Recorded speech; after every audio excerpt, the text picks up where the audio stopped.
সাকিব আল হাসান ভক্তদের জন্য একটি সুখবর। সাকিব আল হাসান কিন্তু অবশ্যই মুক্তি পেল। তারপর যে আইসিসি নিষেধাজ্ঞা দিয়েছিল বোলিং না করার জন্য, সে থেকে সে মুক্তি পেল। এখন থেকে কিন্তু সে সব ধরনের ম্যাচেই, আন্তর্জাতিক হোক বড় সব ধরনের ম্যাচে কিন্তু বোলিং করতে পারবেন।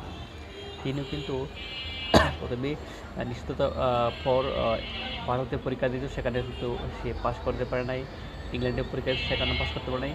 অবশেষে আবার সে ইংল্যান্ডের একটি ইউনিভার্সিটি ক্লাবে পরীক্ষা দিয়ে সে পাস করছে।